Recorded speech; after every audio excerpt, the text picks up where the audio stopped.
I'm going to be introducing the new VitalStim Plus device to you. VitalStim Plus is a major improvement over the device that we are used to, the VitalStim device. It is still a handheld device, but we have added features that we feel the clinical professionals are going to be very happy with.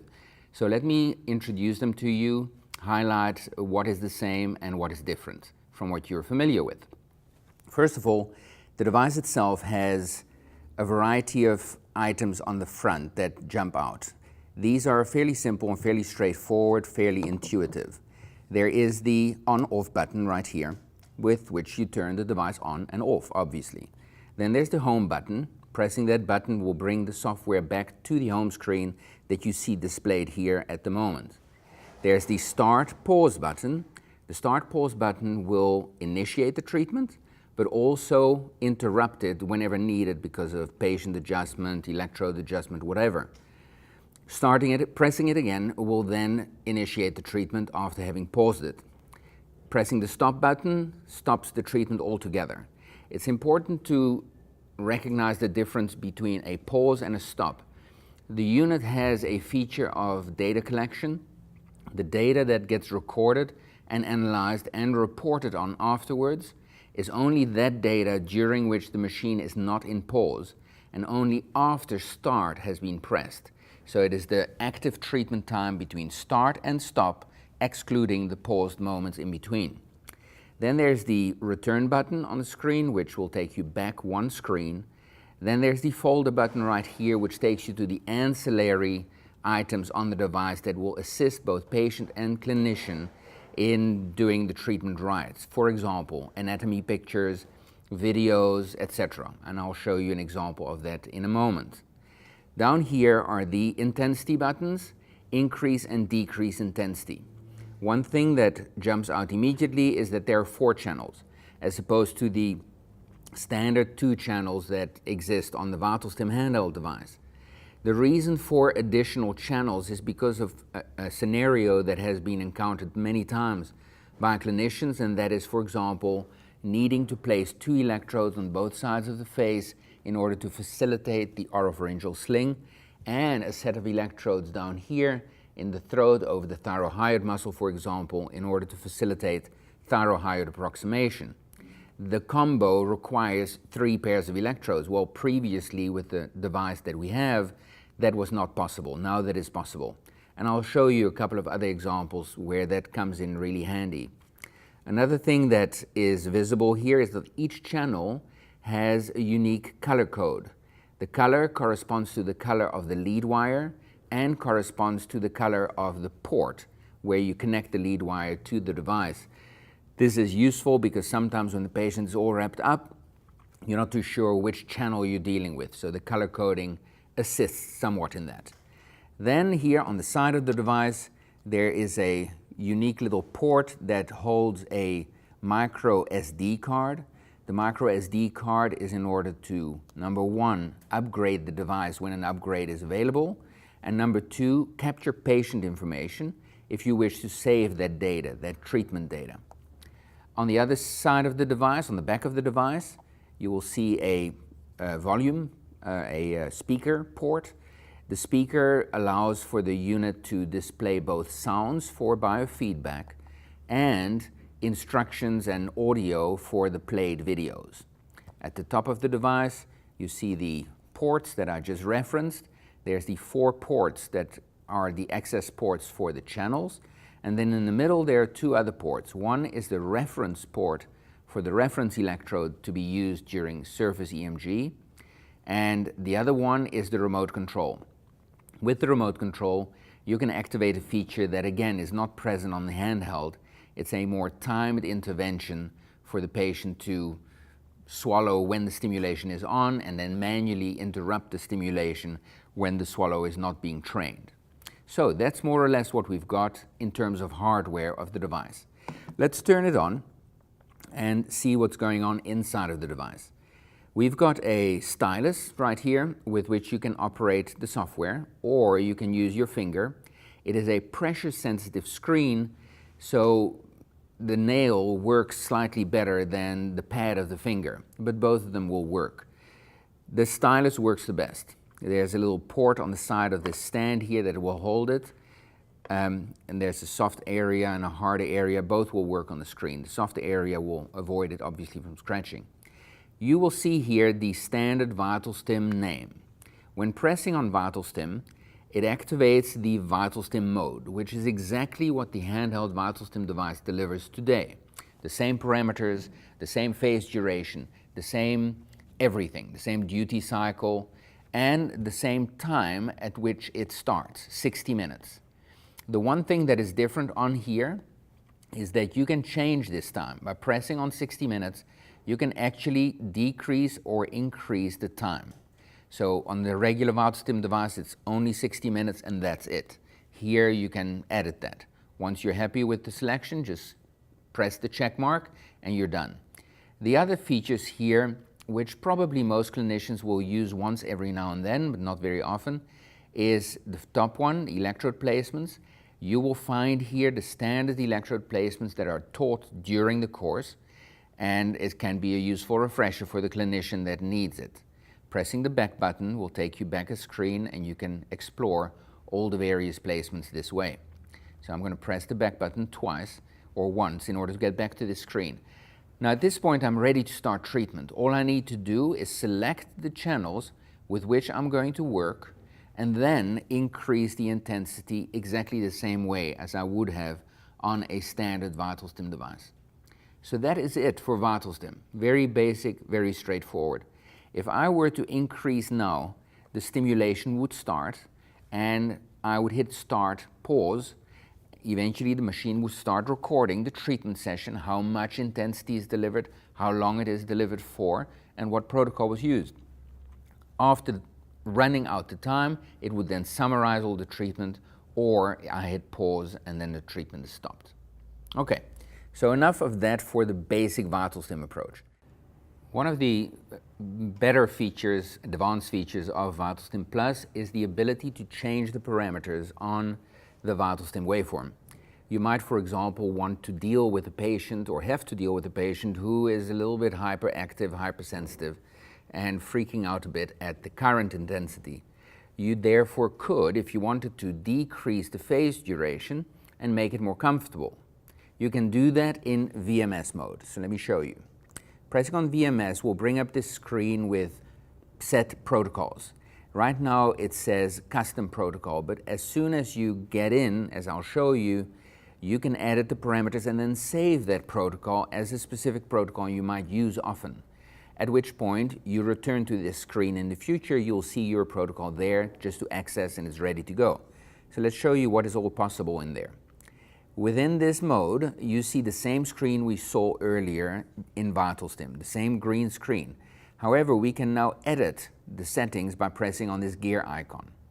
That brings up the parameters I can set. This protocol name allows me to name it whatever I want to, the protocol. This mode button, the channel mode button, allows me to deliver the current in 3 different ways. I can deliver it like this in co-contract mode, meaning each channel delivers the same amount of stimulation at the same time, and it stops at the same time, and it resumes at the same time in 1, 2, 3, or 4 channels, all at the same time. Or I can change the mode to reciprocal.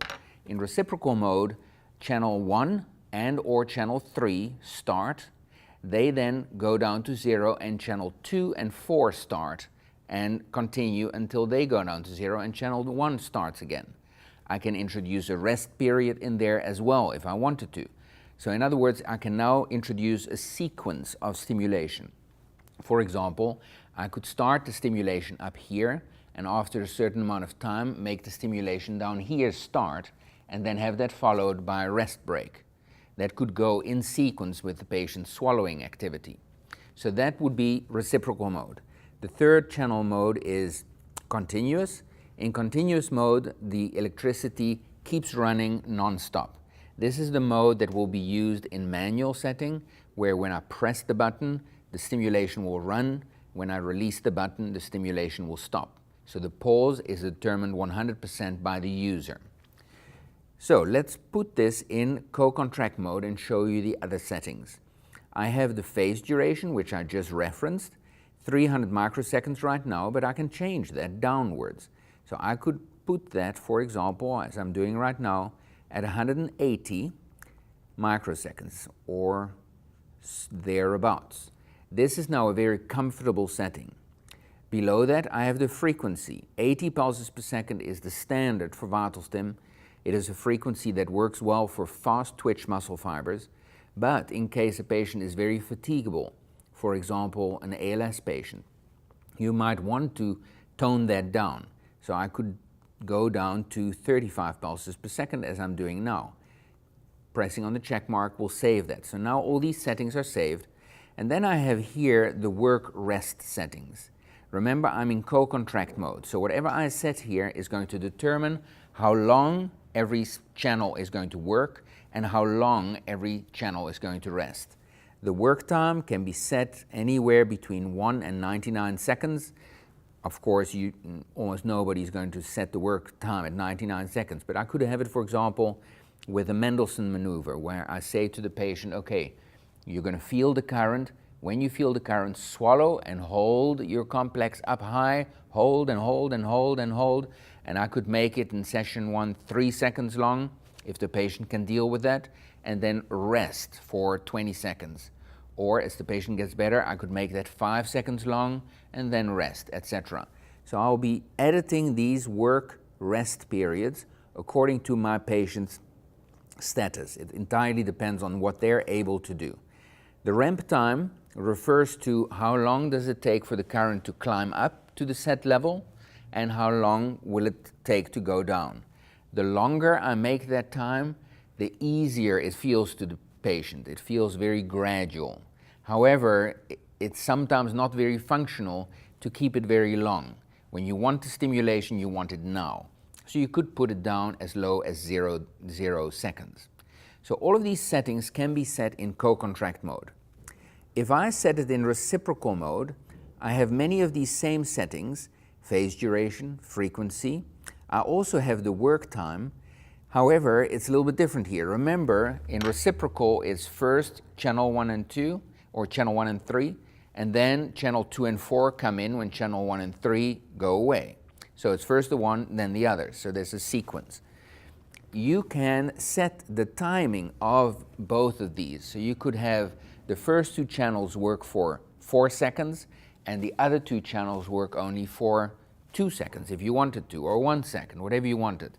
So you have settings right here on the screen that are individual for both these pairs of electrodes. And you can set different on times.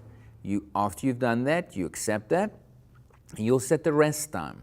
The rest time can be very short or it can be very long, and it follows the 2 periods of activity of both those channel groups.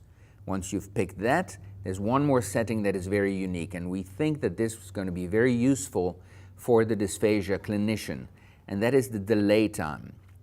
It is necessary sometimes to have the top 2 channels, for example, work, and before they finish, have the bottom 2 channel join the effort, which is really very physiological. This is how a person swallows. You're working in the mouth, sending the bolus back, and eventually, once the bolus is here in the pharynx, the mouth still contracts to keep it all nice and tight and closed, while the throat works to move it down.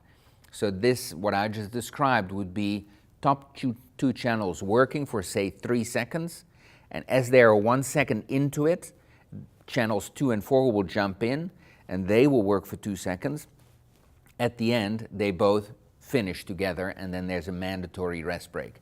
So you will set that up with a delay time, and when you press delay, you will get a setting that can go from -10 to +10. It can go up and down. If I have a minus value, I will creep into the stim time of the first 2 channels. If I have a positive value, I have a delay time. So there's a break in between the 2 activity levels. More about that particular topic in some of the application videos. So that is for reciprocal, and then in continuous, of course, you have none of these rest work periods to set because it's just that, it's continuous. Okay, so that is VMS. The other two features on the device are surface EMG biofeedback just by itself and surface EMG triggered stimulation. Many of the features we just discussed will come back in this. One of the most powerful features probably of this device is just biofeedback. Surface EMG biofeedback is the concept where electrodes on the skin over the muscles that are needing to be monitored are capturing the electrical activity of those muscles. The electrical activity is displayed on the screen as a little line or as a bar, and that activity becomes feedback for the patient to give an indication of how hard he's working. The clinician, of course, can then tell the patient, "You're not working hard enough, come on, work harder." The interesting dynamic is that the patient very quickly picks up on what is going on and encourages himself. That's the power of EMG biofeedback. To get there, you press EMG and you select either channel 1 or channel 2 or both. You can work with either one. You will hear a little noise.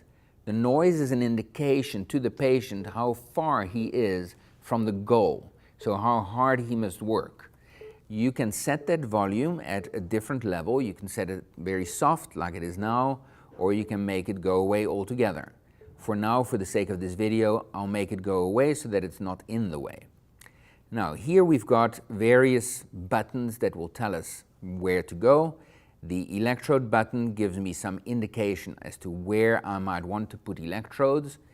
There's always going to be, in EMG biofeedback, a reference electrode, a third electrode. If you remember, there is at the top the channel buttons that allow, or the channel ports that allow the lead wires to be connected, and there's a reference electrode. The reference electrode is required by the machine in order to be able to capture the right signal without noise. It filters out the noise. So always remember, you'll have the two electrodes over the muscle that you're interested in, and then you'll have a reference electrode somewhere else. An easy spot would be here at the base of the neck. Just plop it down there and ignore it. It is not active. Okay, let's go back so we get back to the screen for the other settings. So the volume we've had here, the target max and the capture target are important buttons. These are the buttons you're going to use in order to set that threshold. Right now, if you look on this bar, the threshold is set at 61 microvolts. That means right now the activity level, even though we're not connected, but you can imagine the activity level in this muscle is only 1 microvolt. So the muscle is just relaxed, doing nothing.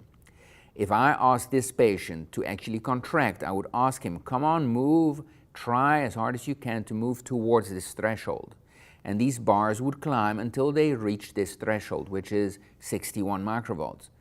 If that was too easy for this patient in other words, and he's right there, it's not a challenge. So now I want to increase it or decrease it. There's different ways that I can do that. So first of all, let's pick the first method, target max. If I press capture target, as I do now, 2 buttons appear. Begin my capture and end it. If I say begin capture, I am now asking the patient, come on, put in a couple of good swallows. Swallow, swallow again, swallow hard, try as hard as you can. All these efforts are captured by the device.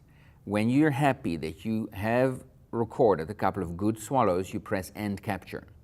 Now I have over here a screen that says, do you want to increase this further? Do you want this maximum effort that the machine captured to be the goal for the treatment, or do you want to make it a bit harder? And then you would increase it or decrease it depending on what you want to achieve. And then you just say, let's accept that. Now, for this video, we have no patient connected, so I don't have a real value.